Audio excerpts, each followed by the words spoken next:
Hey Bradley, Hey, what's up? how are you? I'm doing good. Can you hear me? I can hear you. Can you hear me? I can. Perfect, perfect, perfect. Let's just get a badge. I've only done a couple like the lives with other people. I don't really know what's going on most of the time. It's okay. I get it. It's going live with other people. Hey Cookie, how are you? Going live with other people is kind of like my forte. It's kind of what I do. Oh, nice. So it helps me to get out of my comfort zone when I go live, and plus it gives the platform a better chance to grow and flourish when you collaborate with other people. No, that's cool. I didn't know that. So I usually stay over on YouTube. I mean, I'll do like little snippets and stuff for TikTok, but I just haven't really spent a lot of time over here. yeah, my I'm on YouTube, but I'm heavily more engaged on here because I have the bigger platform on here than I do on YouTube. Yeah, maybe I'm just behind or something. I don't know. I'm kidding, but I don't know. I think I started on YouTube and I just like it's just kind of where I've been. Yeah, I've been I'm subscribed to your. I'm good. How are you, Cookie? I'm subscribed to you on over on YouTube, so I've been watching your content for a while. Oh, cool. Yeah. What was I gonna say? It's the irony of it is that when I first started getting into manifesting, there weren't many people that were talking about manifesting and like the awareness and like all of that like stuff that I've been learning in school. So like when I started seeing like creators like you and um, Danny from State of Awareness and like a couple of other people, I was like, huh. It's almost as if like the more I shift, the more that there are other Exactly. Yeah. people that are opening up and talking about other things other than the basics of what we're so used to hearing in the community. Yeah. Did you say what you learned in school? So I went to school to study. I graduated last year with my bachelor's degree in holistic psychology with a Oh, okay, okay. specialization. I was like they teach this shit. So that was kind of cool. I was like, that's Um, it's amazing. yeah, I But got a specialization in expressive arts therapy and then a double minor in cognitive neuroscience and photography. I'm currently completing my master's degree in mindfulness. So cool. it's really, really interesting. That's why I like a lot of what you said, like a lot of what you were, a lot of what your videos are talking about, like the disidentifying everything. I was like, oh, wait, I know what that is. That's psychosynthesis. Oh, I don't even know what that You is. probably didn't even know that that's what it was. Like that's what it was. That's psychosynthesis. Oh, that's cool. I had no idea what that Yeah. is. No, Um, I was heavily influenced by Eckhart Tolle and the Power of Now and stuff, okay. and more like enlightened teachers and stuff because I was just extremely identified with mind and like so when I found out about like law of assumption, it was really cool, but I still couldn't stop like a lot of stuff I had going on, and so like I was like then I thought of course something was wrong with me. I was like, man, this is so hard. And then now that I teach this stuff, and now that after I started doing the like being aware of thoughts and being more present, then of course I was able to disidentify from those kind of ways, and then like things started happening for myself, and I was like, oh shit. Um, but yeah, so like when I first started, then I started teaching out and talking to people all over the world, and I was like, oh, it's everybody. Everybody struggles with this, and so it was pretty cool. So how did you get into like the law of assumption and manifesting? Like, and pretty much tell the people because once I post the replay on YouTube, like give them like introduce yourself and all of that, and like tell them how you got started. Oh, you posted on YouTube too? I Oh, posted that's it. cool. Let me before I'll get it afterwards. I'll follow you or I'll subscribe to you on there. So yeah, I thought that you would just have anyway. I got you. So yeah, I actually found out about Eckhart and things like that when I was in Alcoholics Anonymous back in the day. Because I struggled with alcohol really bad. Um, I wouldn't even consider it a struggle with alcohol. I struggled with myself. And then didn't really know a solution, and Yeah. then had a lot of pain, I guess. And then so I read a little bit of the Power Now. I always thought that book was something special. I always thought that like I was always drawn to it, and then I went through a big breakup, My grandpa had died, the one who raised me, and found Neville, and I was like, oh, I was like, okay, this is cool. And then, I mean, had my struggles with the fucking Neville God, and the thing. I just made a video today on YouTube. It's not Neville. It's there's Neville Goddard and there's like YouTube Neville Goddard, like where people talk about specific people and like that. Well, that's how I was introduced to him first, was through YouTube, like Affirm, uh, robotically, or all this stuff, and so like I was like, cool, I can do that, and then I couldn't do that, and it was just like a lot, and I was going through a big breakup with my wife, and I think eventually one day I was like, man, like she was seeing someone else. We were split up, and I was gonna be like, dude, I can't live like this anymore. Yeah. And I was like suffering. I had no money, no nothing really, and just kept thinking that if she would just come back, I'd be all right. And then really, I remember having like I got lucky, I guess, in that sense. I remember thinking like, dude, you've had this person and you weren't all right. Like this is why this whole thing happened in the first place, because you're just not all right. Yeah. And so I picked up the power now again. I started reading. I was like, you know what? I don't care about manifesting right now. I don't care about any of that shit. I was like, in all honesty, I wouldn't even want to be with me right now. Like, I don't like being with me. Like, I was like, so I should expect that for anyone else to want to. And I just remember being more observant of thought. I remember making like my state of being my priority. And like throughout the day, I would just like play little games with myself. Like, okay, till lunchtime, I'm gonna be aware of thought, be observant of thought. I'm gonna put my attention on my inner body and get out of mind. And I started calling it the internal game. I was like, yo, like, so it was a game I played with myself. And then as I didn't know before, but once I started to disidentify with this pain, that's when you're identified with like I was with of someone who's abandoned and not enough and not chosen. Like, this is painful stuff, right? So like you're basically identified with pain. And so the belief system itself, the little, the little me, or the mind-made self, or Eckhart calls it the egoic mind, it only looks for itself. So that's why I pushed everyone away in the first place, because even though someone was loving me or appreciative of me, like, that's not how I saw myself, so I was going to push that away. And so I just didn't know that's what was happening. And so I just thought that, like, life just sucked and everything happened that way. And anyway, when I started to be more aware of thought, I was able to pull myself out of that momentum, I guess, and that kind of grip of those kind of thought patterns and belief systems. And because of that, then my wife was there. And then I was like, oh, things started to make sense. And most importantly, I was okay.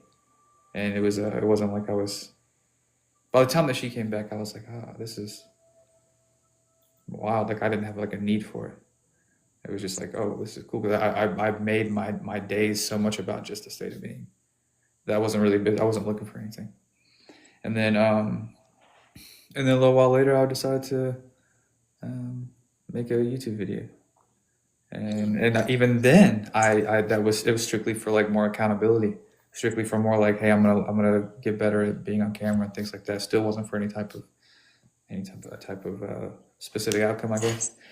And then it turns into what it turns into. And here I am. Yeah, that sounds about like that sounds like the irony. Like, you said a lot of stuff in there. Hey, by the way, hey Jay, how are you? I know it's been a minute.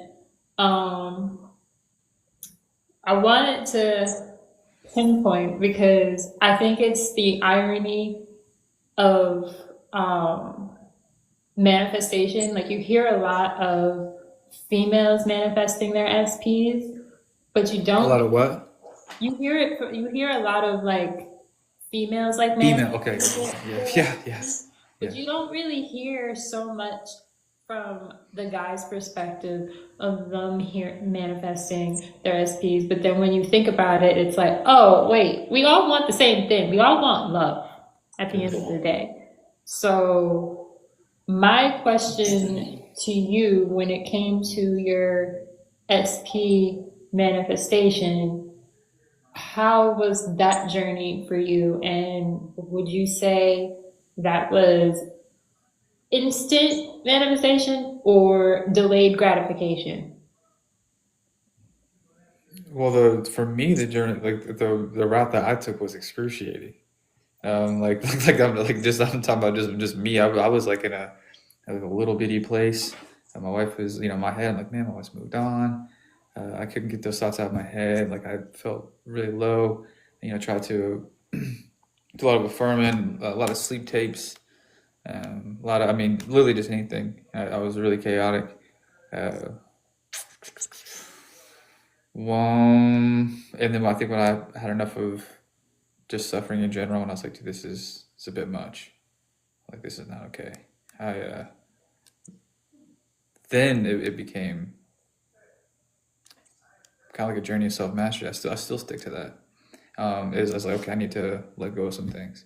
I don't think I was prepared to realize that like my suffering was something I actually wanted, because that's how I saw myself. But I don't think that definitely didn't know that. And even when I did know that, I was like, wow, this is crazy. And so I had to start letting go of some things. But like, I don't know, when I stopped making it about manifestation, I made it about me and my manifestation was there. Now I don't know as far as like instant. I mean, I'm sure about certain things we could make arguments that manifestation is instant. And I'm sure we could make arguments that some things have to catch up. I think that depends on what we're talking about, I guess. But when I look at the time that I spent trying, and then the time that I spent not trying, it was like 2 weeks or something, and it wasn't long at all.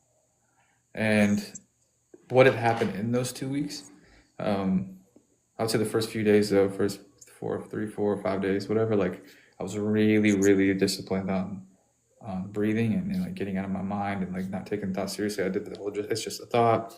I literally played these games with myself, and so it was like. Uh, then I was kind of pulled out of kind of that grip, like I was saying earlier. And then I was like, I wasn't scared of a lot of stuff. I was out hanging out with friends and I wasn't trying to manifest anymore. I felt okay. There was no more obsession. I still had some momentum with thought. Of course, I had to let things, see it, let it go, or like that's just a thought. Um, Stored emotion coming up for sure. I had to deal with that, like breathe into that. But then I mean, I got a gym membership.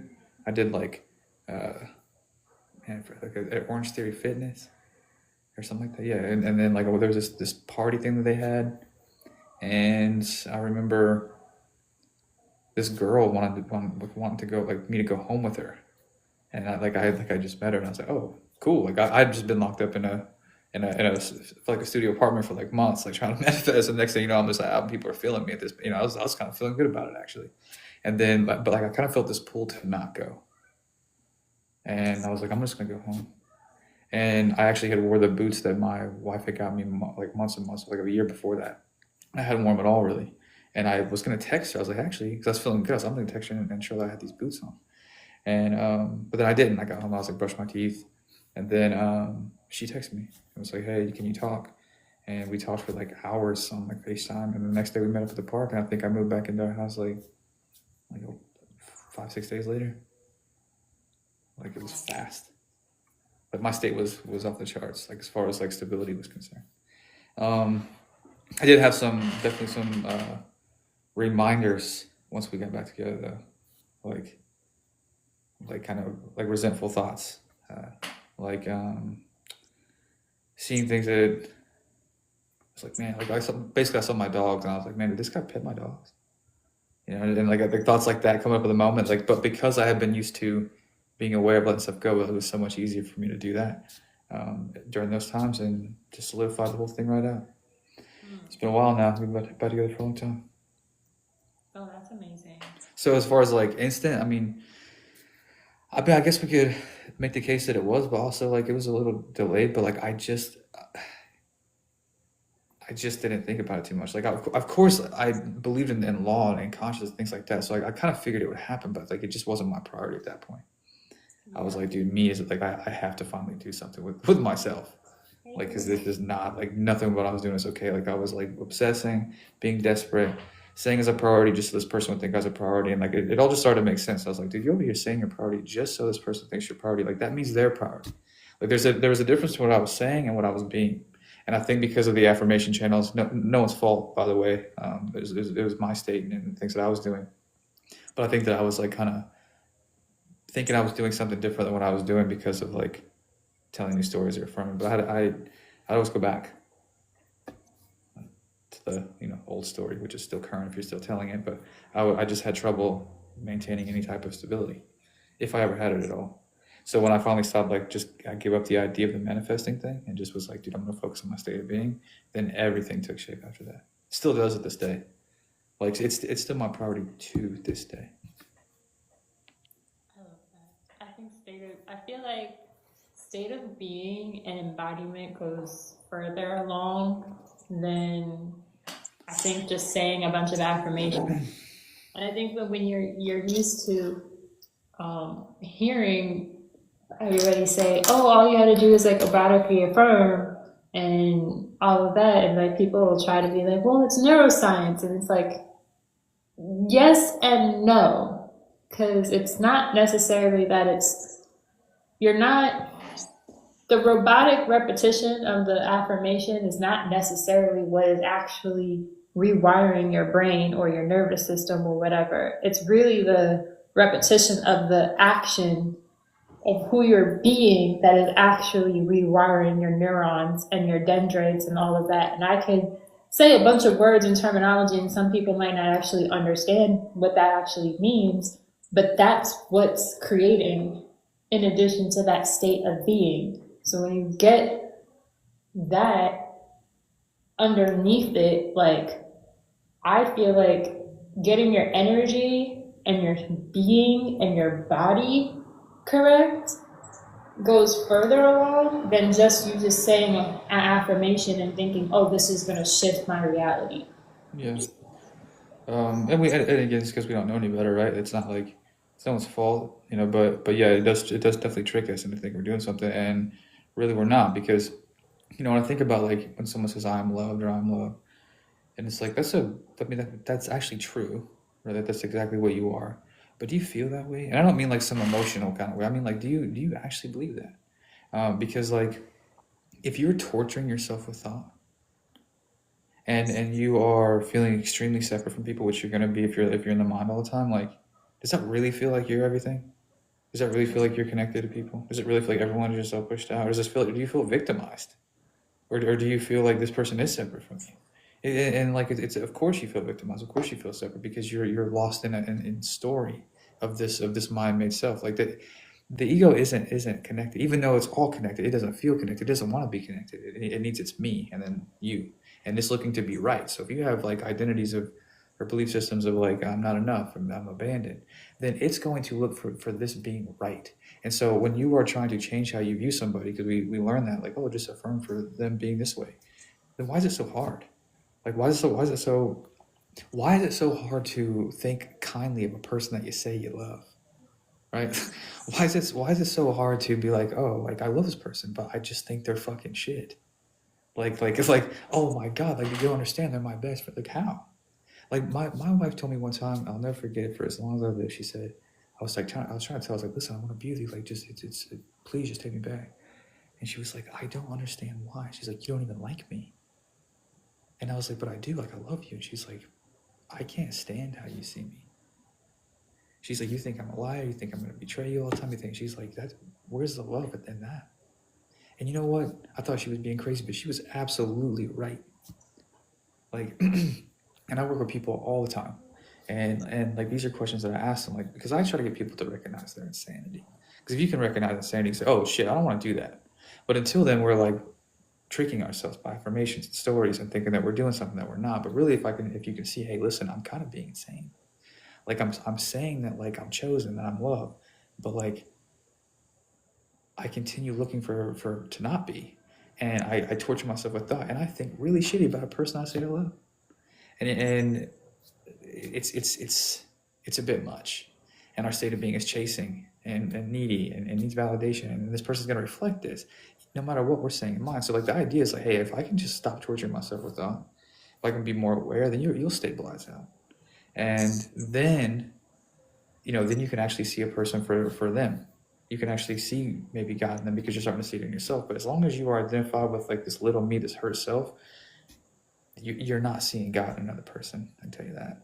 And you're going to be looking for proof of what it is you think you are. And so like that's why in the beginning it was so nice and so beautiful when you didn't have any story with somebody, and then you're like, what's going on? Why didn't you text me like you did? You texted me yesterday, but not today. And then you start you start shit basically, and then in real separateness. And I do want to respond to this. Someone says, "Oh yeah, I see the parts of him which have hurt me in the old story. It's painful." Exactly. But like um, when you think about like, okay, you're saying I love this person, like I love this person, like is it love? I'm not saying you don't love anyone. I'm saying, but like, is it love at that point, or is it more of like an attachment? Is it more of I'm this person reflects back what I think of myself, and that's why this connection feels so strong. Like that's usually more of what's happening. Now, it doesn't mean you don't love them. I promise you that. But like, it does mean like if we actually love self, or and experience like and realize some things within self, and we weren't fueled by pain, none of this would have happened. Like you wouldn't be attracted to people that don't like you back, and you wouldn't be, and I'm sure it didn't start off that way, but I'm saying like but you wouldn't have initially started it in the first place. Like you wouldn't have been looking for betrayal. Like you wouldn't have been looking to get hurt. You wouldn't have been able to see that because you wouldn't have been identified with that. So like one of the coolest things about being observant of thoughts, trying to let stuff go, is forgiveness happens naturally. Because there's nothing to forgive.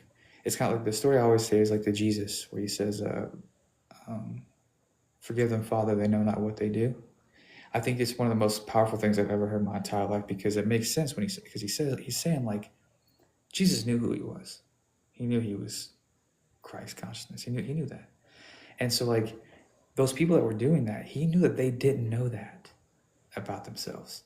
Because if they did know that, they wouldn't have done that. Like, so and they wouldn't be doing that. So like it was very logical. Like, okay, they just don't know who they are. So at that point, why would I be upset? They don't know any better. They literally don't know any better. They know not what they do. So when we start to be more observant of thought and get out of these little pain identities, we look at ourselves like that. And we're like, oh, I didn't know any better, dude. Like I didn't know any better. And then at that point, you look at this person that hurt you and realize like he didn't hurt you, he hurt that person that you were being. And 100% he was reflecting back you. So like at that point, if you didn't know any better, he didn't know any better. Wait, what's sort of what pain, right? But we only really see that once we can pull ourselves out of the pain in the first place. And we actually have to be willing to let it go. Now this little me, this little victim myself that is identified with pain and abandonment and not being enough and not being chosen and all that stuff, like it doesn't want to forgive them. It doesn't. Like you have to step in and do that. You have to be bigger than this little system. Yeah, you do have to be bigger than that. I mean, for me, I think that I feel like a lot of times, and I got triggered by this when I was in school, like when I was first learning about like mindfulness and like taking like the mindfulness classes, I was triggered by a lot of the stuff that I was learning, because I was like, wait, what do you mean? Like, what do you mean you gotta detach? What do you mean that this is suffering? What do you mean does that, like, I'm like, but this isn't what I learned. Like, this isn't what I learned, because I found the law of assumption and manifesting first before I got into the mindfulness program, which, you know, I manifested up until this point. Like, literally everything that I said was going to happen, I got manifested it. So I know I can manifest. And even in that, I was just like, what? And so I was like questioning like every like thing that didn't really make sense to me, until now I'm taking a contemplative neuroscience class. And a lot of the recent classes that I have been taking, I'm now starting to see the connection between the manifestation and the Buddhist practices, and a lot of what I'm learning in the recent classes that I've been taking in the contemplative neuroscience, where I'm like able to write the papers, like my papers, I'm using myself as like a case study, and I apply what I'm learning with combining what I already know to be true as an experiment. And my professors are like, well, this is a different perspective. This is not what we're taught, but because my brain thinks bigger and thinks like, oh, question everything, it's Good. like I question law of assumption. I question the mindfulness. I literally question everything, but I've always been that one to question everything since I was a kid. Like I question religion. I question literally everything, and I think that's where you develop that critical thinking skills that I feel like gets missed in the community a lot of times. They miss that critical thinking. Like it's okay to ask questions. It's okay to ask questions and figure it out as you go. What's not okay is not being willing to hear another person's perspective and shut down the wisdom that you're hearing. And that's where I feel like that's that spiritual ego, and then bypassing that spiritual ego. Yeah, like one of my favorite teachers, Jiddu Krishnamurti.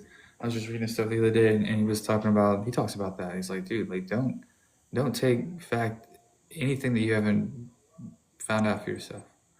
Like I consider myself a teacher, and or I teach. I don't consider myself a teacher, but I like to teach, and I make it my job to like, hey, this is the route. Like I try to be like Eckhart in that sense, because Eckhart doesn't promise things. He doesn't say like, oh, if you be more present, you'll get your manifestation. He actually doesn't talk about manifestation a lot at all, and there's a reason for that, because like he knows the mind goes right to that instead of like it becomes more about that than like shedding false illusions. And so and the mind will do that. Like if I had $1 for every time someone's like, yeah, how long does this take though? Like when I start doing the like, how long it take you? Like I didn't say it was 2 weeks for like the longest time. Like just because I was like, dude, I'm not saying it takes 2 weeks. If people are gonna say if 2 weeks comes, they're gonna be like, I did something wrong. Bradley did it in 2 weeks. No, Bradley was just dead fucking serious on a state of being. Like that. That's what happened, right? Like, and it could have been 5, and I still would have been dead serious. It would have been 3 months. It wouldn't matter to me. Like I had literally made a decision. So it was like, anyway, I I love his approach though, because he's like, hey, he just points you in a direction. Like I really try that because I know that like we want stuff, and we're not wrong for that. We think that that's gonna bring us something. I get it, but it's only because we haven't really spent a little time being aware and letting go. And usually when we do that, we come to all these answers all on our own. Yeah. And so like my pointers are always like, yo, be aware, watch your thoughts, just a thought. So I let stuff go because I know they're gonna come to realizations all on their own. And like no one's gonna teach you better than you. That part. No one is gonna teach you better than you. And it's the irony, because before I came on, I did a video where I was like, I felt like really called and compelled to do a video about instant manifestation and how I felt like it's kind of keeping people stuck, because they really do, like, there's nothing wrong with it. Manifestation can very much be instant. I'm not saying there's nothing wrong with it. But me, I've gotten to this point where I feel like I no longer want to manifest instantly. And it's no shade to anybody else. I just feel like you don't rush baking a cake by putting it on 800 degrees. It's like if you're driving on a highway doing 60, 70 miles per hour, and then something happens to your car where you have to pull over on the side of the highway. Traffic is still moving. Traffic is still going. You're just on the side of the highway to recalibrate yourself and to be present. But you're not, just because you're doing that, it doesn't stop the manifestation from coming to you. It actually feels like it brings it to you when you just learn how to be present and be okay with it. Yeah. It's it's definitely like a mental condition of like I've even thought about it, especially recently. I know I've mentioned in a couple of videos about like I'm almost close to not even saying the word manifestation anymore. Like I just I know where the mind goes with it, and it's such a natural byproduct of you. It's just something that happens naturally. Just like I actually tried not to lose my wife. Like, but it naturally fucking happened because of who I was being, right? Like there was this just very natural. Even though I was like, no, I don't want this, no, no, no, you know. And then we get caught up in the manifesting thing. We get caught up in routine and habit of the videos, and like I've even cut back on the videos. I did one today, but I hadn't done like 10 days or something. And because like I know people can watch other people, I'm sure they do. It was just more for me. It was more like you know you gotta be the change you seek to experience, right? If I want people to actually be doers, you know, be more observant and let things go and things like that, then I also am not gonna feed the machine, right? So like I need to be part of that change that I want to experience because like I talk to a lot of people. It's like the manifesting thing becomes their whole life. It became my whole life. I get it. Like I truly get it. But like it's just not it. Um, it's just not it. Like it's it's such a natural thing for you. Like my wife came back without any affirmations. Like now I'd done 1,000,000,006 the previous months. But my wife came back into my experience because I was no longer needy. I was no longer in desperation. I was actually like I was actually being someone who would naturally experience that. And so like, it just worked all from without any trying on my part. It's more of a letting go process than it was a trying. I'm in the same place. I'm done with manifesting, and now I just rest in awareness that I'm source. I love that, Tina. That's an amazing place to be at. I mean, I feel like that's where when you shift, like it goes into that.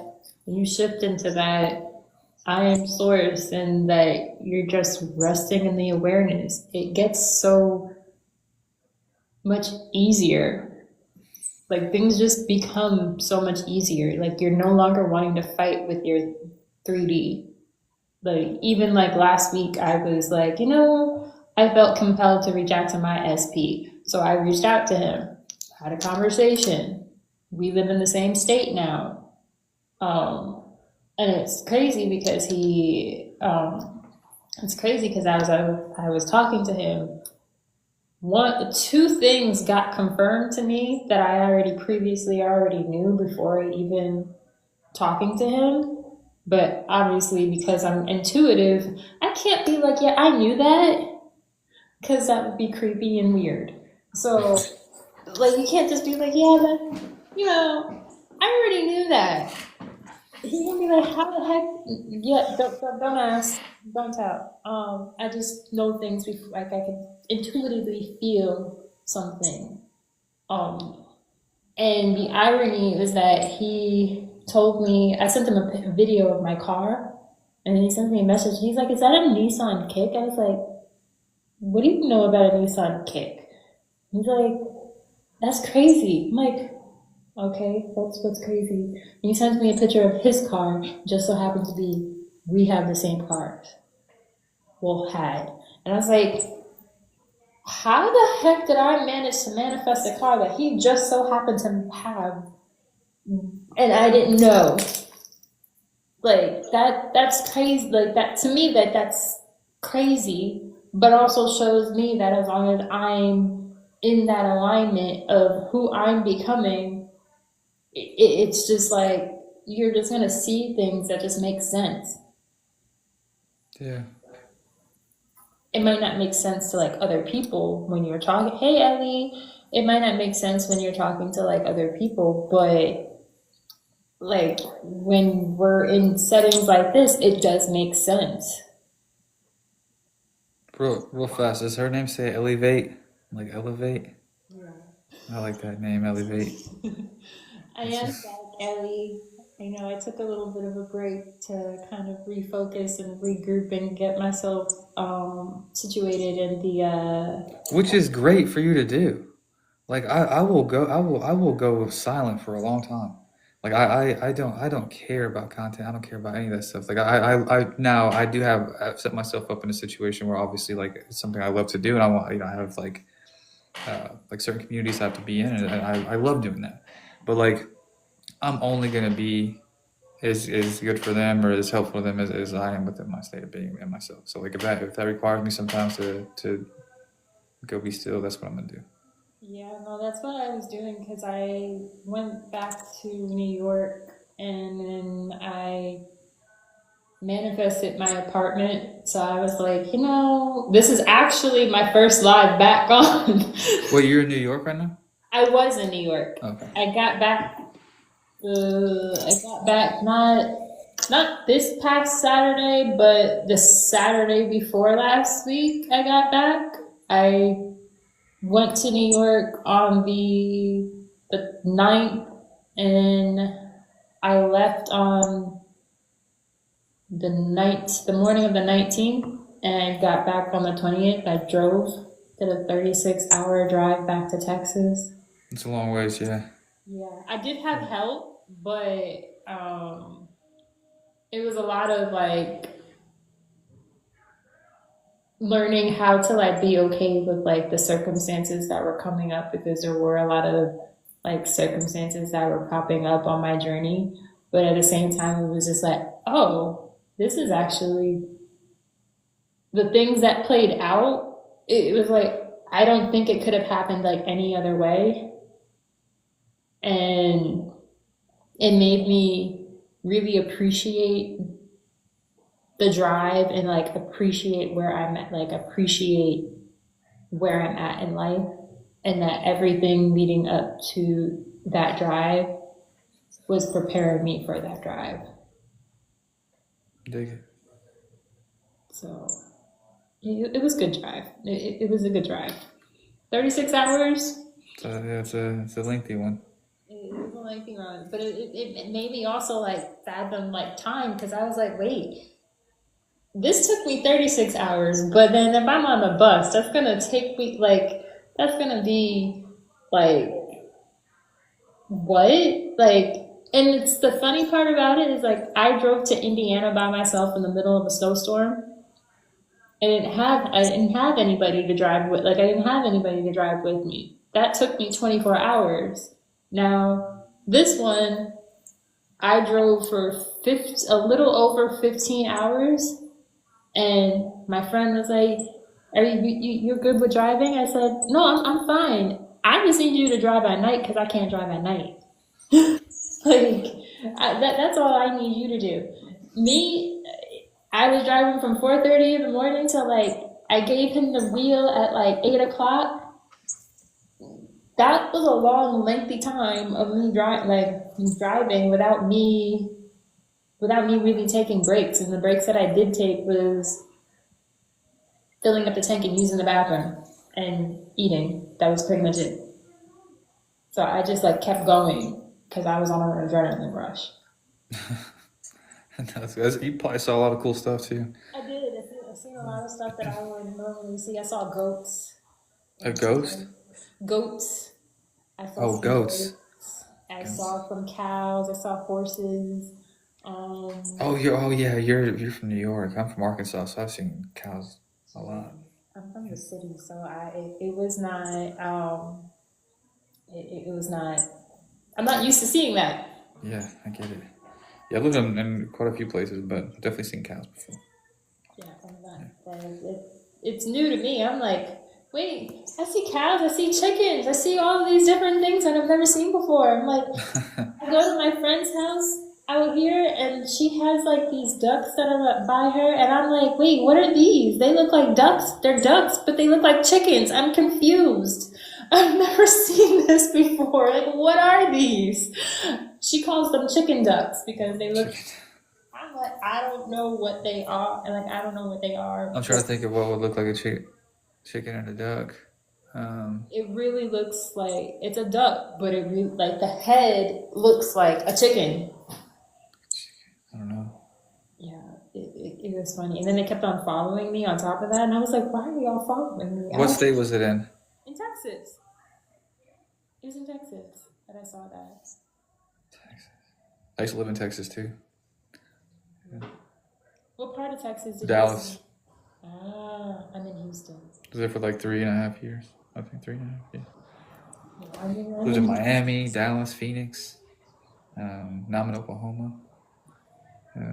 my friend Zach, he's in Oklahoma, and I used to live in LA, but predominantly all I know is New York.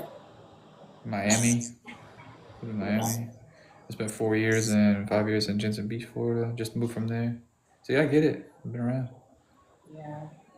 This was probably the only move that I've ever made that I wasn't running from something though. Mm. For sure. I mean, I was able to shed a lot of illusion in Florida when obviously when I started to like wake up a little bit, I guess if you want to call it that, but I still got there initially for like rehab, right? So like 5 years back, 6 years back, something like that. But yeah, this was like the first move I made that was like I was completely cool with Yeah, everything. I think for me it was more like I wanted a way to start over. Oh, for sure. No, I'm talking about me. I was like, oh, I gotta go find something else because that's not me. It's gotta be everyone here in the Yeah, city.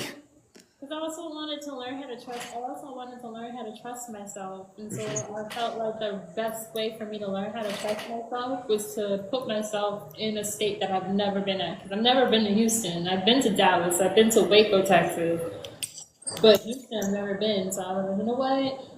I'm gonna take the chance, and I'm just gonna move out of New York. And I made a video in the beginning of January. It was like an intro video, and I said, and I hadn't posted it, but I was like, by the time y'all see this video, I'll already be in Houston. Sheila, like I think the first time I ever spoke with you, you were like, I'll let you know when I get to Houston. Yeah. Yeah, it was like, cause you were about to, and you were like, yeah, and I was like, yo, good for you. I remember like thinking in my mind and like kind of, and then I get my body, and I was like, yo, she's gonna say trip, like all is well for sure. I remember thinking that. So yeah, but that was like, how long ago was that? Probably 4 or 5 months Back ago. in like May-ish. Yeah, yeah, that's cool. Yeah, it was like that was back in May, and it was just like, yeah, like I made that video in January, and then I kept on documenting. I kept on documenting my journey, and like all of like the little things, like packing up and like moving and all of that, and getting on the bus and just documenting it. And then I did reach out to you to do that live. Um, I was house sitting um, from May till the beginning of this month. I was house sitting. I had 3 different house sits. There was 2 weeks where I didn't have a house sit, but I ended up staying with a friend. It's like all the things that I didn't think would planned out, and I moved here in the most non-conventional way possible with absolutely no plan whatsoever. No, that's cool though. I've done that. Like, yeah, I love that. That's dope. And I then, uh, I also too. Well, in the first YouTube video was like I remember saying I was like this. I'm making this channel to document my journey to self mastery, a journey of self mastery. It's been that way ever since. No matter what I talk about in there, like it's the priority still the same. And so it was like when you were saying that you were documenting, I was like, that's pretty cool. It's kind of what I did yeah, in a different way, but same. yeah, because it was like if I felt like it would me documenting like that, it shows me like, okay, this is me holding myself accountable, and then when I post it, it's giving my viewers and my community a way to like be like, oh wait, she really is doing it. Like she said she was gonna do this, and now she's really doing it. And the crazy part is like the second house sit that I had, it set me up for the third house set that I had. The second one, it was like the owners of that house let me use their car to I get got you. a, and I was like, wait, you're gonna let me use your car? Like, you sure That about that? that's a testament of like making a decision and things falling in line though. Yeah. Like that's a thing. You say, hey, I'm just gonna do it, like and things start It lining up. really did start falling into place. I was like, okay, so you're gonna let me use your car? Okay, bet. So I was using my car. I went around to view apartments. I went to car dealerships because I was like, I need to find a car. And like I was being told no at the car dealerships that I was going to. I was like, what? Like, I really need a car, but every dealership that I was going to was like literally telling me no. And I'm like, okay, what do I got to do? And the second to last dealership that I went to, I went in there and I was like, I saw a car on like the showroom floor that I hadn't seen, and I was gonna settle for the Nissan Kick and the SV, and I was gonna get a blue one. I was gonna be fine. But the one that I saw on the showroom floor was a yellow one, matches my glasses that Mm. I took from my mom before I came out to Texas, and I just put prescription lenses in them. So I'm like, I want that car, and I'm telling the guys, I'm like, yeah, I want that car. My mom's gonna do this, help me with this, and blah blah blah. And it's the higher trim to the SV model, and they're like, well, yeah, we'll run the numbers and see what happens. And they ran the numbers, and came back to me. They were like, well, you're not getting this car. The bank's told you no, and blah blah blah. And the guy that's talking to me, he's from New York. And he's from Brooklyn, where I'm from. So, and he was telling me how he manifested his house, and I was like, look, dude, you manifested a house. I'm the queen of manifesting. I manifest whatever I want. So, I know what you're telling me. I know what the banks are telling me. But I'm not leaving here without a car. I'm getting this car. So whether I get it today, whether I get it tomorrow, or from another dealership, I am getting this, I am manifesting that car on that showroom floor. I don't know how, I don't know when, but that's happening. And I walked out. And it's saying, I literally walked out just like that. I called up one more dealership. I told them the situation, told them that I needed a car, told them what car I wanted, and I told them, the yellow car. And the guy was like, I'll see if we have it on stock. If we have it on stock, we come in and we can crunch the numbers and do whatever we have to do. Because I know that's possible to crunch the numbers because it happened with my second car that I manifested. So I know it's possible. The dealerships I was going to just didn't want to do that. So they called me back and they're like, we don't have the car in stock. We have to actually pick it up from the dealership that I already left. And they had to do a trade-off. So Nice. when it happened was they crunched the numbers. I got the car. They crunched the numbers. They did whatever they had to do. I got a payment that felt good to me, and I'm driving around in the very car that one dealership said I was not going to get. That's dope. I like that you. It's cool that you documented that because there was this guy. He probably still makes YouTube videos, but his name was Aaron Dowdy, and back in like 2017 or something, I learned about law of attraction, and he was a law of attraction guy, and like I remember seeing him when he didn't really have many people watching him, and I'm assuming that was his intention. He wanted like a lot, right? He had like certain intention. He had certain. But he wanted to be a YouTuber.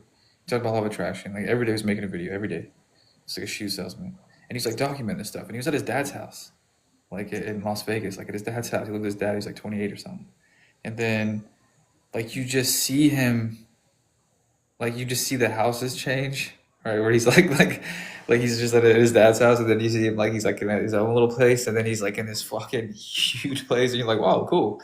Um, but yeah, it was really cool. But I liked that back then because I was like, oh, this guy was like a living example of it, you know. Um, he talked about a lot of different things. Actually, he didn't have like a super main focus. I don't think it was kind of it was kind of like all things, maybe self help. I would probably describe like that, law of attraction. I know did some breathing stuff back in the day, but nonetheless, it was cool to see like in real time this guy go from like living in his dad's house, talking about his like past and stuff to like like where he actually like at least in the material that I know that his whole demeanor and stuff was a lot different because clearly he did some internal changes that would have never happened. But it was really cool to see like in real time. After a while, I was kind of over it. Nothing against him. I just kind of started learning different things. But that's cool that you did that. It made me think about that. That people I can think like your people that you watch, you can see that. It's pretty cool.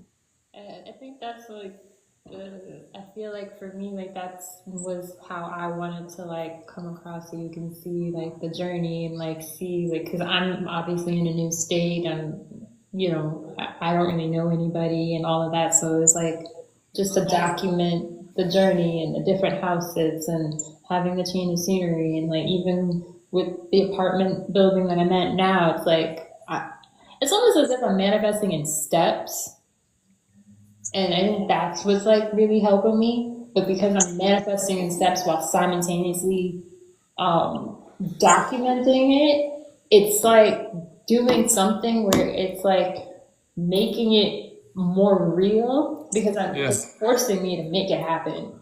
Well, we're all literally consciousness. Like I'm God and this in this body, you're God in that one. My dog is God in his little dog body, and everything's just God. It's experiencing itself and as in whatever form for a little while. It's amazing stuff, right?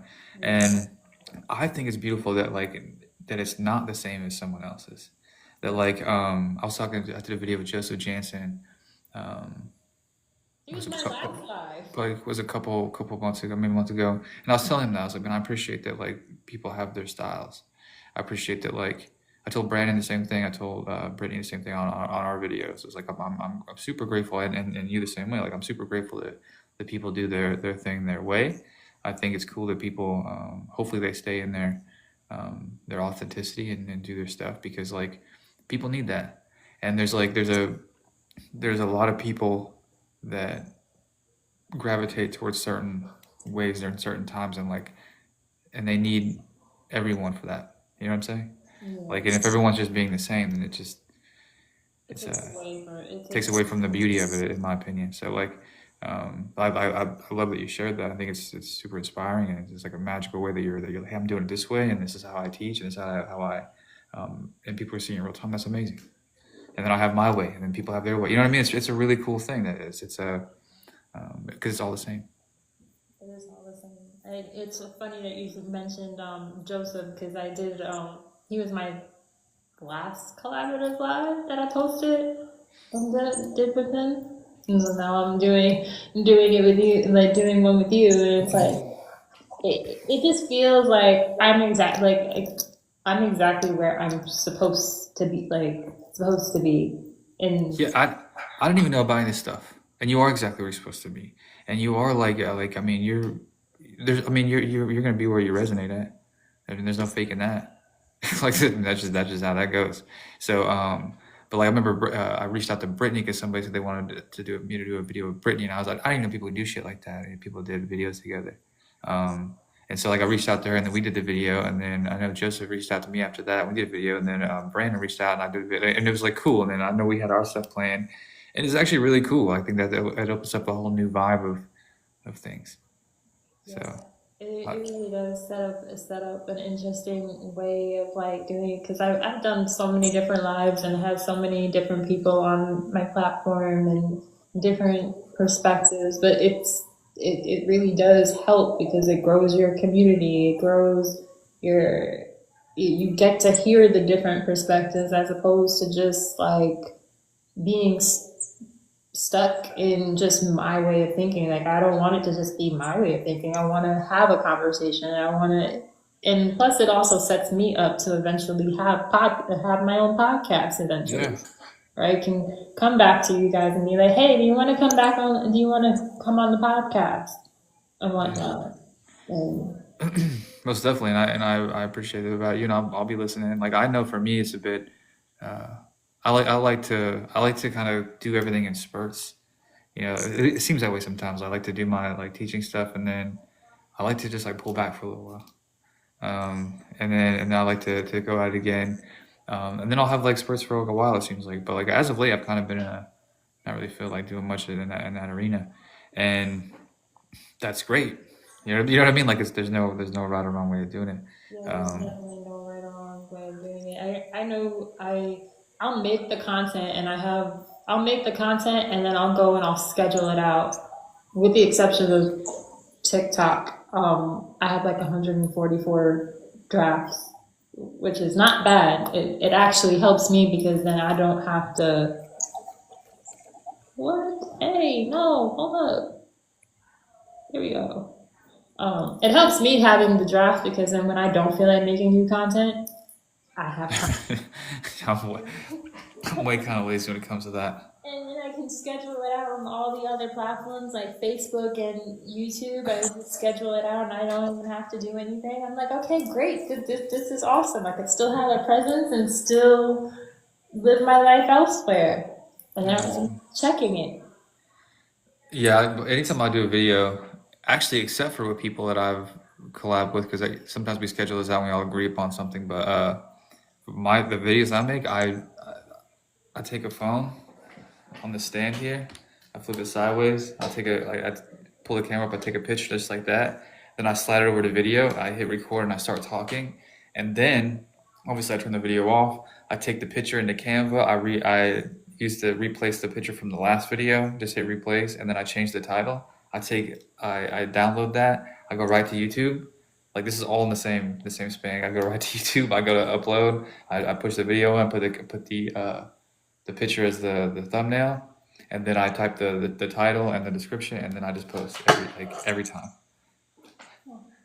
every single time. I've done that from the very beginning, the very first video to now. Yeah, I used to have, and make a lot of my thumbnails, and then after a while, I was like, you know what? Forget this. I'll go back and do the thumbnails later. I was getting into the overthinking and not wanting to post because I was like, I need my thumbnail to be perfect and all of that. So I was just like, you know what? Forget this. I'm just gonna post the video as is without no thumbnail, and I'll go back to it eventually, and I'll be okay. Um, and just go from there. Like it's just I'm getting out of that perfectionism that I had for such a long period of time where it was so bad to the point where it paralyzed me and it didn't want to make the content. So now I'm like, okay, we're making progress. We're building out our community. You're seeing my growth. You're seeing if you're with me, you're with me. If you're not, well, I don't really care. Yeah, yeah. No, everything is super simple. You see my thumbnails. They're just a picture with like little yellow writing. I don't give an absolute fuck about that. Like, cause I truly believe in the teachings. Like, I truly believe in that. I'm like, man, like, it doesn't need glitter, in my opinion. Like, it's just like, dude, it's just talking. Now, before I used to do quite a bit of takes, but come like November, everything's been like a one take. So I started April 1st. I mean, there's been a couple of times where I was like, maybe, I'll just start it over or something, but there's no editing. I've never edited a video, ever. And so the, uh, like in November, I decided, I was like, I think I'm gonna do this more. I want to do this. I think I got better on camera. I thought I was like getting better at teaching. Maybe I came styles that I wanted, or like that I looked at as mine as far as like how I want to do things. And then I was like, okay, I'm ready. And I remember, I'm not kidding, just like you said, decision, that you were just gonna go. And I'm really okay. I'm gonna do YouTube. I'm gonna do some YouTube stuff now. And in December, let's just say end of November, I had like 800 subscribers, and then so 3 days later on December 2nd, I went from 800 to like 1600 overnight, and then it just kind of consistently grew. But I remember thinking like, holy shit, like all from decision. But I was actually ready. I was like, okay, let's do this now. Like I felt confident in that. I was like, let's talk on camera now, and it just was like, phew, it was really really cool. Yeah, that decision part, I'm learning that decision part is definitely like it's that's the key, like that decision, like, and you can't hesitate. There's can be some doubt, but I think that's the normal part of it. But when you just decide just to take that risk and to take everything that comes with it, the good and the bad, everything really does start to line up for you. For Like, sure. and that's the part that I think that people miss. Like even on my like when I did move and I was taking the bus, my suitcase wheel, because I packed everything and everything under the sun in that suitcase. My suitcase wheel broke in New York, waiting for the next bus. So I'm like, okay, what the heck am I gonna do? Now I'm like, let me call a friend. just so happens to be in Atlanta. I told my friend, I said, hey, my suitcase wheel broke. I have a layover in Atlanta. Is there a way that you can meet me at the terminal and take me to like Walmart or something so I can get a new suitcase and then repack it before the bus leaves? He said, it's fine. You're not gonna have time to do all that with Atlanta traffic. You're not gonna have time. He brought me not one but 2 suitcases, and he helped me repack and then took the green one, and somebody took that green one from him. I was like, it worked out. Like, it really did work out in a really weird way, because that wasn't something that I planned. I didn't plan on my suitcase wheel breaking and then him giving me 2 suitcases. But had he not given me those 2 suitcases, that was going to be a really uncomfortable journey. For sure. And the irony of that bus is that the bus broke down right after that. No, it's cool because the opposite is true too. Well, opposite is true. It was a couple months after I made a first video, maybe about a month before or something like that. This guy reached out to me and wanted me on his podcast, and I was like, "Oh, this is pretty cool," because he had like quite a following on YouTube, like quite like pretty substantial. And I was like, "Oh, cool!" Like, and I told my wife, I was like, "Man, that's pretty cool. I didn't even know that. Like, whatever." And I was nervous. And after it was done, I remember like thinking, man, like, did I do good? Was I like and then it got reflected. Like he ended up messaging me like a week later after I was supposed to hear about it the next day, and a week later he's like, hey, the audio was some. He's like, I don't think I'm gonna put it out, man. But like I wish you the best. And then I was like, okay, cool. And then like my first thought was like, you did that.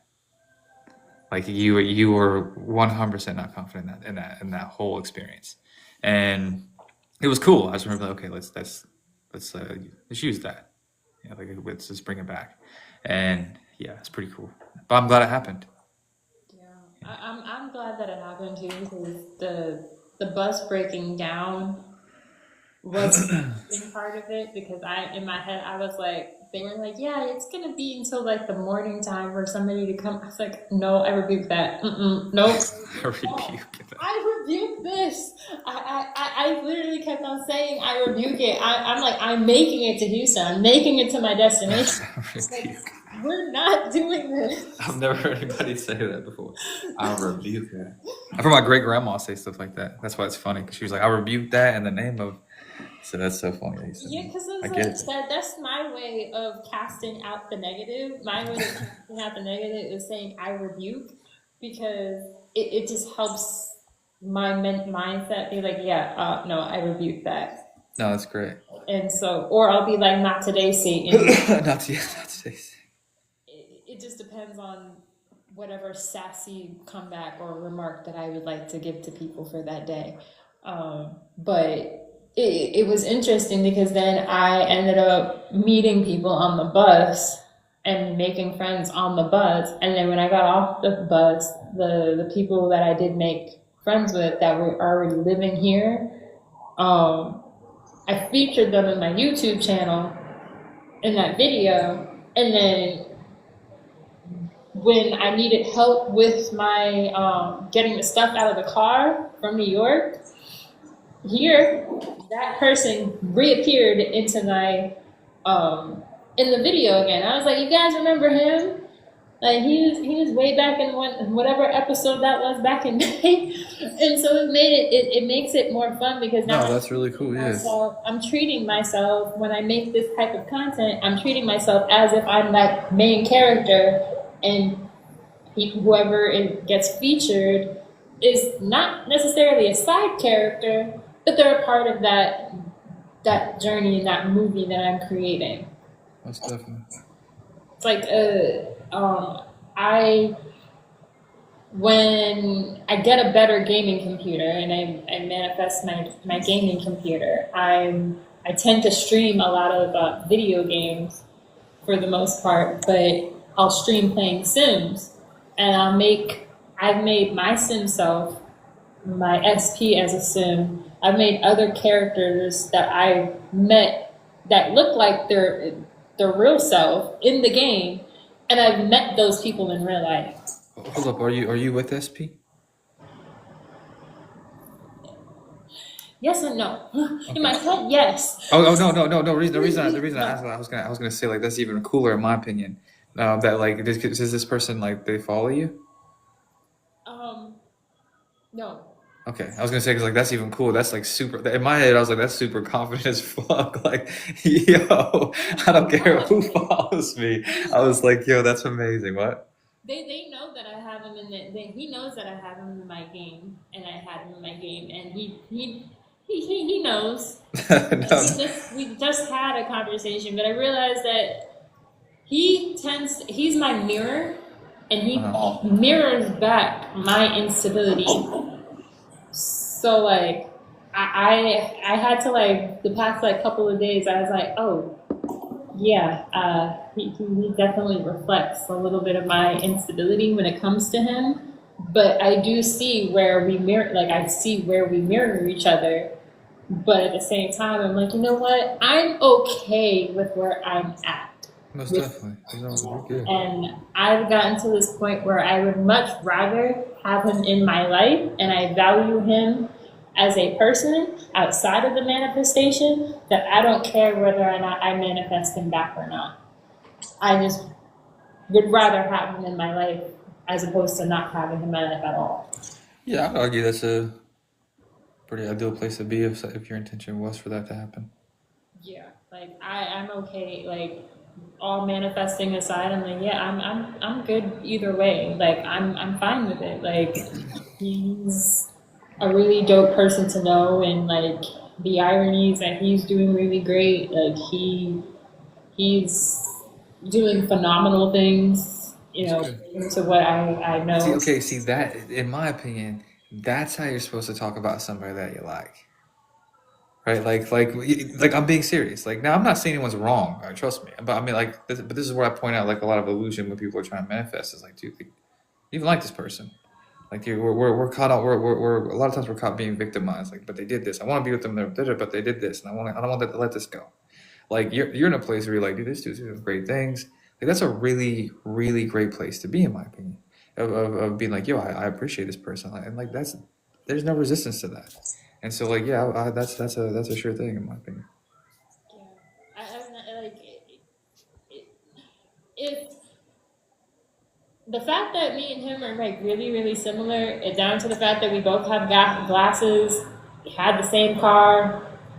There's other circumstances that were at play within the past month when it came to him. I don't want to talk about those circumstances because that's also at the same time his unfolding of the situation of us like actually meeting, because at the end of the day it's what boils down to is the fact that we haven't met yet in the 3D. Oh, okay, cool. We only communicated online and in text, had one phone call conversation, and it was me in New York and him here. So I don't know when we're gonna meet. I have no idea. But whether it happens today, whether it happens tomorrow, I don't know. But I'm fine with it. And you get to document the whole thing. Yeah. I appreciate this. Yeah, I appreciate that. I'm not even kidding. That's great. I do want to ask a question though. What's the It says this live got 3,071 more likes than last. Is that how many people are liking that? yeah. Apparently, first of all, what? I just realized we have almost 30K likes. Is that from like, people liking the video? Yeah, the Oh, that's last. pretty cool. I know. Yeah, I don't know anything about this stuff. But I know I said that last time I was on a live, but I still haven't learned anything since the last time. So it's like I know anything about this. I told you I'd be hanging out over on YouTube. Very simple. I just post a video and I go back to my yeah. Live, TikTok live is it's a different kind of beast when it comes to going live as opposed to going live on YouTube. I know. I don't even go live on YouTube. I go live on the YouTube membership, but not YouTube. Yeah, I don't even go live on YouTube. Like I know YouTube is trying to do like YouTube live shorts, where it's taking some of what TikTok has with the gifting feature, and they're trying to put it over there and test it out. But I don't think everybody has that. They're trying to compete. Yeah, here it's the it's just a different type of ball game. I had literally when I was going live like consistently like every day, at one point I got a payout of like almost $100 just from going live. That's I pretty was like, wait a minute. Like, wait a minute. Like, I I think for me, I do I do a lot of sessions and stuff, and again, I also like my my time like to myself and my family and stuff. But like uh I see a screen a lot, so I think that by the time like the day, you know what I mean. By the time the day is over, I'm just like, man, I don't feel like looking at a screen. But this is really cool. I'm planning on doing like Tula, I see your question. Hold up. I plan on doing. I downloaded a multi-stream server thing platform where I was gonna start multi-streaming to all the different platforms. You can do that? Yeah. Oh, that's actually really cool. So I was planning on. I have to work on getting a new computer before I can even do that because my computer is probably not going to be able to withstand doing something like that. But I can stream to here. I can stream on TikTok. I can stream on YouTube. I can stream on Twitch, Facebook, Instagram. No, that's really cool. And whatever other platform, like Kick, if I wanted to, but I don't really use it. None of them. And my plan was to incorporate the gaming content with people being able to ask me questions at the same time. That was my plan, eventually. Once I get a new computer. Tula asks. I'm like I'm 35, but like I'm either acting like a kid or like I don't know about technology, like I'm 60 or something. So it's just like I'm just I don't really know about a lot of stuff. I know how to make my stuff. I know how to make my little. I go to CapCut, I do my little thing over there and put my little.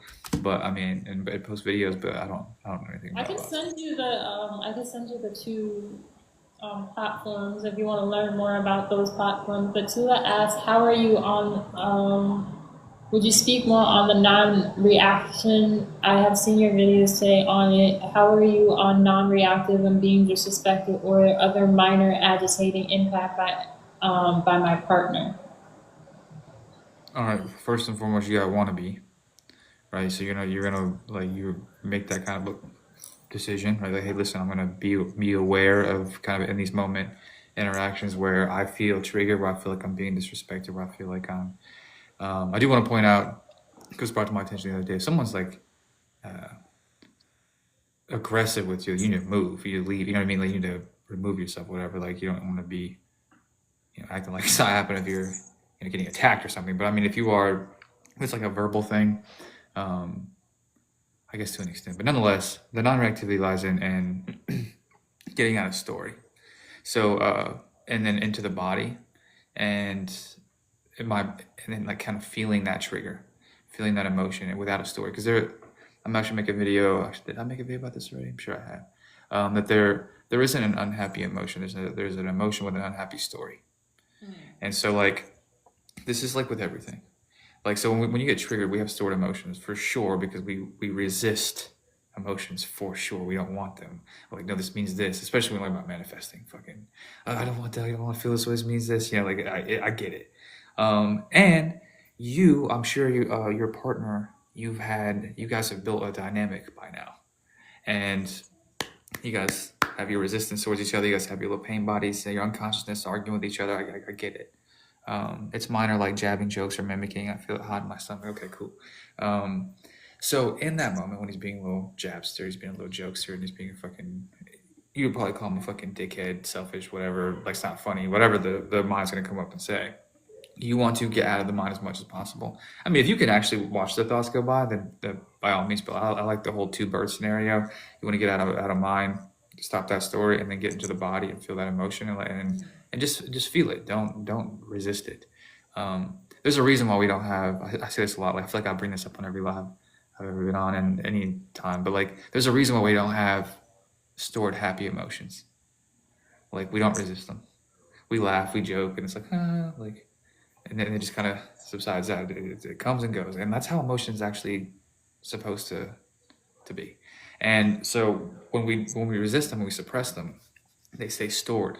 And so like when you are triggered like that, and the emotion is going to come up, well, the mind wants to make sense of it instantly.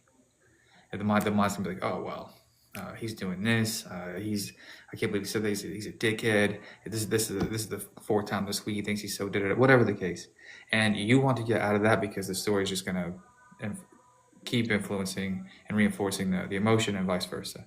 So you're gonna want to be non-reactive. This doesn't mean suppression. It means non-reactive. It means you're going to accept your emotion. Resistance is non-acceptance. What you resist persists. I'm sure everyone has heard this by now. So resistance is non-acceptance. Accepting emotion, I learned from Eckhart Tolle that whatever you accept fully turns into peace. So when you actually accept these emotions and just kind of sit with them, don't want to be anywhere other than you are right now. But you're not in story. You let them say whatever, because what's happening is it doesn't mean anything. Now, if someone said that I was like, yo, nice hair, Bradley. Like it wouldn't mean anything to me. I don't have any hair, and I also am very confident in not having hair. So even if someone says something, it wouldn't bother me. But if I had insecurities about not having hair, it would bother the shit out of me, because it used to a long time ago when I kept a hat on all the time. And so if you are because that was this little me, this right. So if he's saying something, this little me is being hurt, this little me is being victimized, this little me is being offended, not what you are. And so like when you bring the attention to your body and that emotion, that trigger, and you feel it, and you got a story where like the him saying something just kind of just is what it is. Like you're worried about your state of being. Please make this important. State of being important. And you feel your emotions and you let it subside. And you keep doing this, he will stop doing that. Like 100%. It may not be the first time, it may not be the third time. Maybe it's the first time, maybe it's the third time. Who knows? But like either way, like if you are non-reactive, you are disidentifying from. You are letting something go. You're saying this is I'm unmoved by the circumstance, therefore the circumstance moved, like Florence Scovel Shinn said. And it's an acceptance of the emotions. It's a non-resistance to what is right here, right now. And by the way, the only reason that you're really upset, as far as the mind is concerned, is that because you have a meaning to what he's saying, and really you probably see him that way anyway. So like when you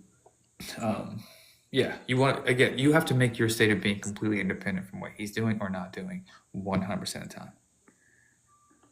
So feel it, get out of victim, and let it go. Like so like I pretend I don't even hear him, and the moment you can hear him, it just doesn't have to mean shit.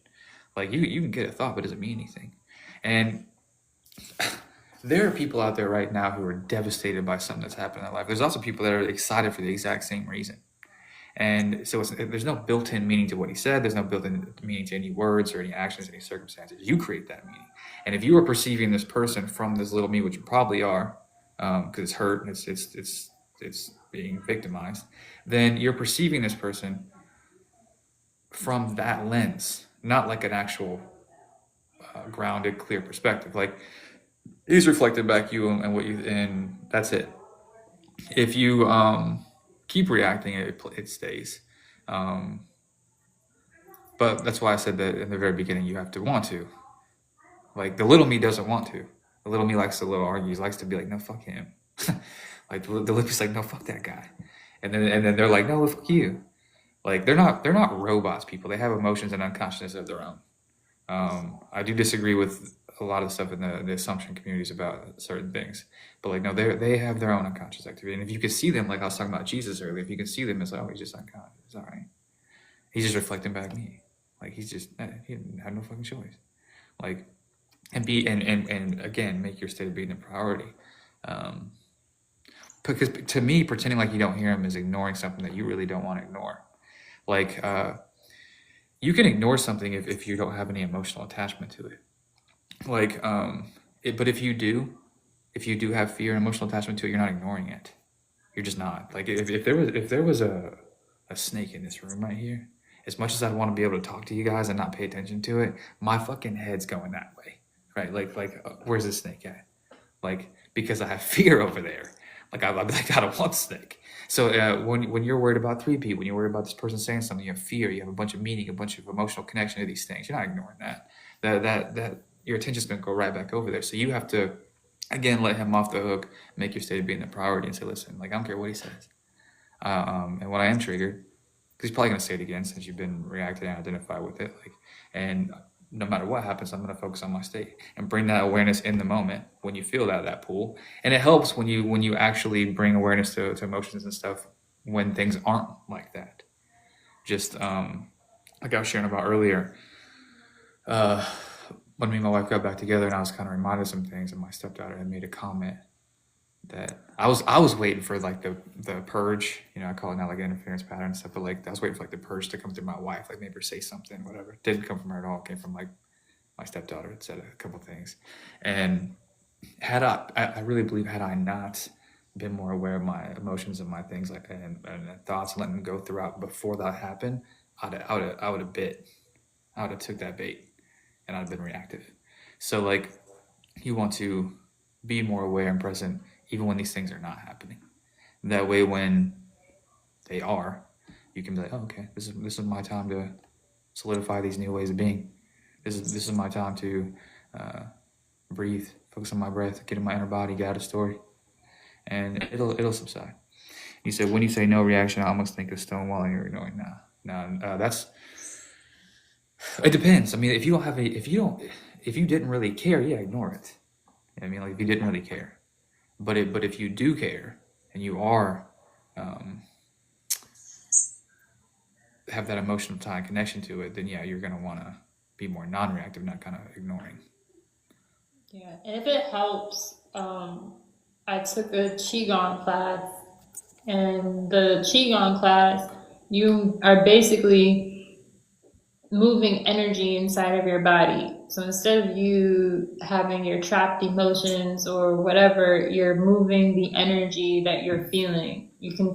There's a few of them on YouTube. I was doing the medical one. I honestly didn't really like it, but the ones that are on YouTube, they are really, really great at moving that energy and flow, because you're becoming the one with the consciousness and your life force and your energy. So you're learning. Think of Qigong like a waterbender and Doctor Strange wrapped into one. That's the best way for me to really describe it, because I'm also an anime and kind of. See that? See, I didn't even know these people were, but I knew you were talking about anime.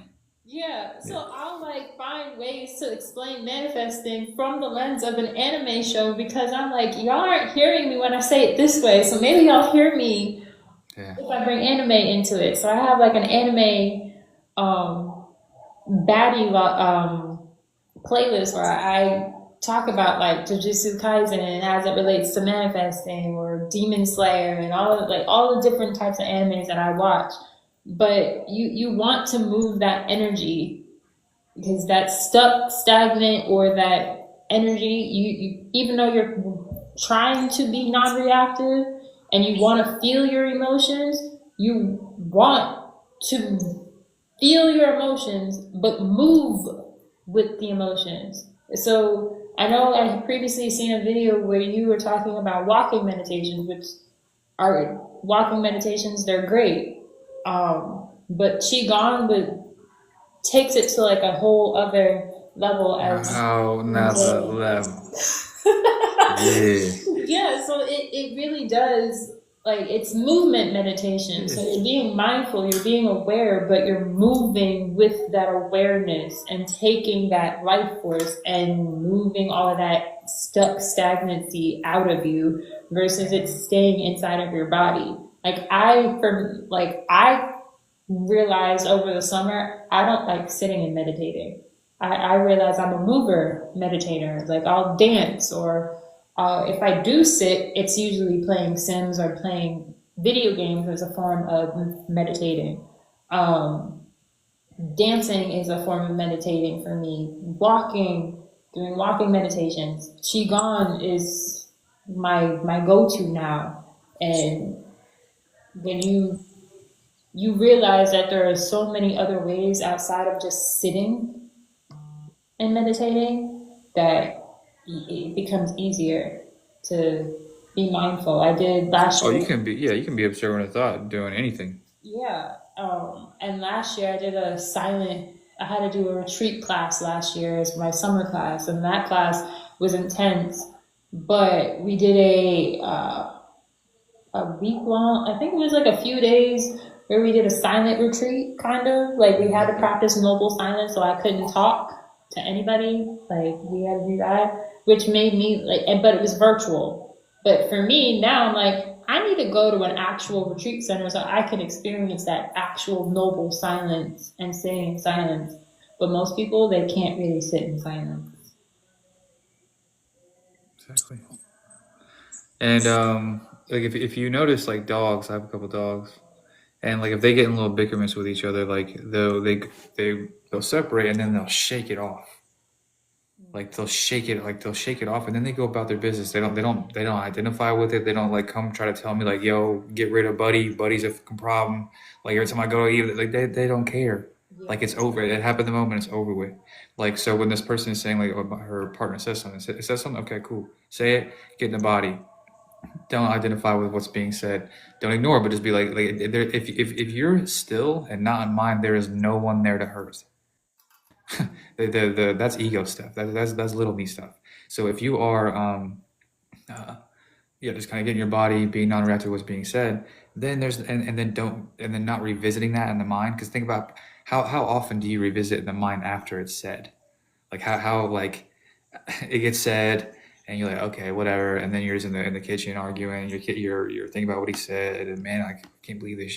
And then your pain body like gets its little fuel, and then it subsides. Like man I shouldn't have reacted. I know better than that. And then you're like okay I got this. My boss up now. Cool cool cool. And then it happens again. Boom, you react again, and then it just stays. And so the idea is like eventually you have to step in and say, listen, I'm going to do this. Like my state of being, I'm done being victimized in my mind because that's where it's happening at. I'm done saying like I can't be happy and do these things because this person keeps doing this. Um, if that was really true, then leave, right? But like if it's not true, which is not, then we're going to be we need to take responsibility for our state of being. It says in simple terms, what is non-reaction? I also thought of it as ignoring. Non-reacting, you get out a story about it. No meaning created. Feel the sense of aliveness, the emotions in your body. No need to identify with it. Tula says, "Oh my God! Sometimes 6 months later, I think of what he said, and I'm burning." Yo, that's so funny. Okay, for instance, there was one time after me and my wife got back together, we were watching this movie. We'd been back together for a while and watched the movie Oppenheimer. And we were in the movie theater, and like I'm like watching the screen, and I've been stable. I've been all right. And something happened in the movie. I can't even tell you what it was, but like really, like made me think of something that like it was basically a question and a perspective that I never thought of when we were split up because I thought of every scenario possible, right? And then this time I popped up and I was like, oh shit, I never thought about that. I was like, and I could feel it. Another thought. And I remember looking up at my wife, and my wife just looking at the screen, has no idea, like like she's just looking at the screen, watch a movie, and I was like, oh, and I was like, okay, these are just thoughts, all right. I remember like kind of breathing, and then I to watch the movie again, and it came back. And then I kind of just like was like, okay, what do you want to think about? Let's think about it. Let's do it. Like I mean, like let's just say something like that did happen. Is it ultimately going to matter? Is it going to change anything, or am I going to probably come to him and be like, oh, I know I created that a long time ago? Like it ultimately wasn't going to do anything besides cause a problem and me be a little me right there in the movie theater. And I was able to just look at it and not be scared and say, listen, what do you want to think about? Let's think about it. Right? Okay, cool. And then keep my attention to my body. And then literally probably 30 seconds, a minute later, it was gone. I couldn't even tell you what it was that inspired it. And we get back to the house, and my wife's like, oh, I'm going to bed. And she's like, you coming? And like I was like, I'm gonna eat some ice cream, and I start laughing in my head because I was like, dude, this night could have went way different. This night could have went way different, all from me reacting to a fucking story. Like when really what we're doing is we're having a good time watching a movie. And so like that's what I mean by like being aware of thought and being like, listen, I don't. You can choose not to, but you have to give yourself choice, and to be conscious of is to give yourself choice. And yeah. Yeah, But and you have to, but like I actually wanted peace in that moment more than I wanted a fucking problem. And so like that's a big part of this. You have to be like, hey, listen, I don't want to be victimized and make this guy wrong. Because ego likes to be right. And if you're right, that means someone else has to be wrong. And so you're saying, okay, I'm right. You shouldn't have said that to me. I can call my mom. And my mom's gonna agree with me. I'm gonna call everybody on my phone. They're gonna agree with me. He's wrong. He's a fucking dickhead. And it's like, okay, we just keep this pattern going. And really, it's like if that was the case and we were stuck like that, why wouldn't we just leave? Like there must be something in this that wants this drama, and there is, and it's this little me identity. So like you want to, if you're actually done with it, then you come in the moment, with some awareness and feel that emotion as it's coming up and say, actually, I choose my peace today, because I guarantee you, I don't care who you are, you've had a time in your life where someone has been clearly wrong, and you're like, I don't want to argue with you. Like you actually chose peace over it. Like you're like, I don't care. Now we can argue it's harder with the romantic partner, and we could probably make a case for that. But like what happened was that you actually valued your peace more than the argument at that time. And with these people that are our romantic partners, we have these mental positions that think if I don't say anything, they just get away with it. If I don't do anything, then they just think they can do whatever they want. It's like, no, you just want to choose your peace. And the more you choose your peace, it becomes your state of being, and they're going to reflect that back more so than the trauma. yep. And the big thing of it, if you want, you don't have to do it, but make a separate burner account and make fun TikToks. Make Me? it no, not talking to Sula. Oh, Make TikToks out of the situation. And I know that sounds really I like was like, real fast, I was like, yo, I'll make a fun account. I was like, yo, I'll do. like I know that sounds like wait, what do you mean make a burner account that nobody knows about?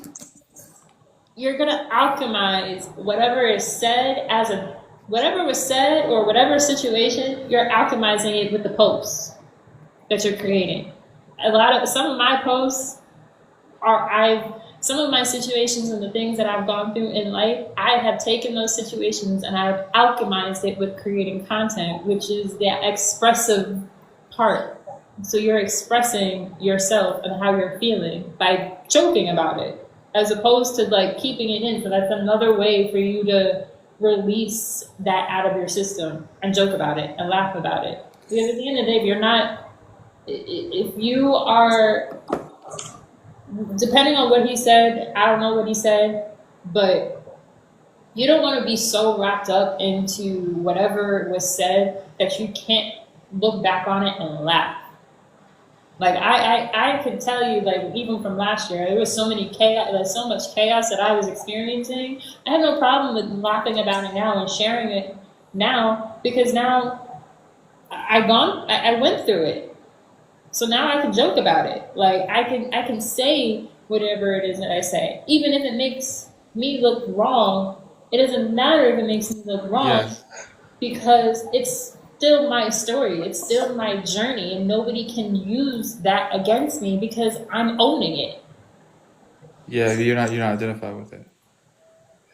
Yeah, like you could talk. I just made I was talking about that in the video today. I was like, guys, you know how many times I talk about my relationship and the split up with my wife? I was like, every day in sessions, in some type of, in being trying to relate to somebody and say, hey, this is what I did and how I navigated things like that.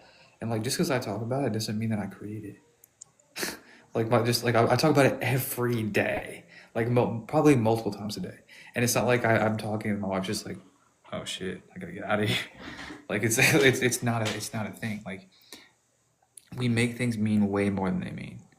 Like it's not that serious. My teenage daughter sometimes says that it's not that deep. To her mom or something, it's not that deep. And like I know she's being a little teenager about it, but she's actually right. Like nothing really is that deep. Like the way that we make it's so dire. It's like, dude, but look at it from a space of just like love. Like this is the person we say we love, or it's your partner. Like can we just give them the benefit of the doubt? Like, hey, maybe you didn't mean it like that. Even just going that route, just taking the sting out of it a little bit. Oh, maybe you didn't mean like that. Or like you joke back with them. Oh, I know, Rob, you're doing that shit all the time. And like then kind of like I need to make a video about this. I swear I'm gonna do this. Like on the movie 8 Mile, like where he remember at the very end where he just disses himself, and he's like, "Oh, I did it," and then he's like, "You got anything to say?" And they're like, "No, no, actually, I don't." Like he shut it down by just accepting it, saying, "Okay, so what? So fucking what?" Like when you do that with thoughts, when you say, "Okay, so what?" Like I did in the theater. Okay, what do you want to think about? Okay, cool, that's a thought. And right, like, and you're not scared, you're not resisting it. They go away. It's the same thing with the people. Like, okay, cool. Like he takes a little jab. Okay, that was a good joke. Like, Like, okay, like it okay. is what it is. Like look at Cardi B as an example. Yeah. Yeah. Cardi, the woman literally went platinum not once, but twice. She's Twice, like, whatever. okay? I saw the post. She's gone platinum twice, okay? 7 years. And this, like, I've had that, not to say that I haven't had that album on repeat, because I definitely had that album on repeat, but that she's a prime example of not letting stuff get to her. Because if she let stuff get to her, we wouldn't have this Am I the Drama album. Pretty and Petty, use that as an example. Have fun. Yeah, and y'all's nervous system is like, if you guys live together for sure, you guys are synced. So like you know about this stuff. He probably doesn't. Like you have to, like, I look at that too. If you know about it, it's your responsibility. Like come in, just breathe to that. Like start to regulate that system, and it'll help. Make regulating your nervous system fun. Like it doesn't just have to be like the qigong, like all of that. Yes, Hey, I do it, but hey, Sheila, we should get hats. Make regulate your nervous system great again. Make presence great again. Like if it was ever great, and it was probably never done it ever, because there's like a handful of people. It's hilarious. But hey, I do have to get off here. that's fine. I have to get going off of here too. I gotta head back upstairs. No, hey, thank you for having me though. No problem. Yeah, I'll that's send you cool. the link when I once I post it. Yeah, hey, what's your YouTube? I just always thought you were on here. I didn't know you were on YouTube. I subscribed a long time ago. It's I am SheilaJ. Just like this. IAMSHEILA and then J. So just like the same way as here. Perfect. See you right there. Yay. Awesome. Thank you. You're welcome. Thank you. This is amazing, guys. Thank you, guys. And LOA has been so toxic for a lot of us who took it in. Yeah, I just talked about that in a video the other day on YouTube. Like it, not just attraction or assumption. Anything that we just obsess over is gonna, like, and it's going to not be ideal. Like it's just not. I don't care if that's a person. I don't care if that's a fucking law. I don't care if it's a teaching. Like you don't. It's not ideal to obsess and make your life that at all. Yeah, just have fun with it. I mean, Yeah. if you go back and watch my Make video regulating today, your nervous system great again. I literally got a damn inflatable Oogie Boogie costume.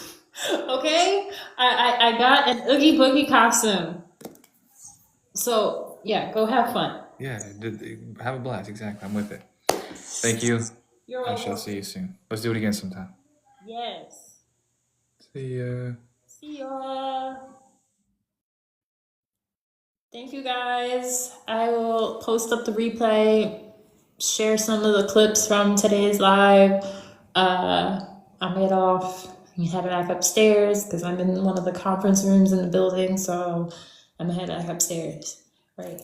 Bye. And thank you, Ellie. You're a real one. You're welcome. Thank you. Thank you for the almost 40K likes. I kind of want to get off, but I don't want to get off because I want to get this to 40K, but it is what it is. Thank you, Ellie. I appreciate you. You guys are amazing.